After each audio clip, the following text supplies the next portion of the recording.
Yan, go na.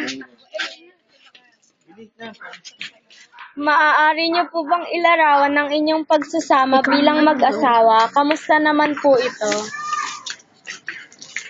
Okay naman, masaya. Maaari niyo po bang ilarawan ng isa't isa? Mabait siya. Mabait din siya. Masipag naman. Ano ang relasyon niyo sa inyong mga biyanan? Yung mama niya, okay naman, mabait. Bilang ama o ina, paano kayo tumutulong sa pagpapanatili ng kaligtasan ng inyong pamilya?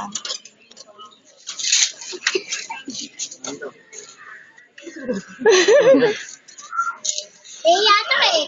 Iya si Ano? Papa. Alagaan sila dun. Iya si Papa. Iya si Ano ang susi sa matagumpay na buhay mag-asawa? Wala. Tsaka, dapat honest ka. Okay na. Okay na ba yun?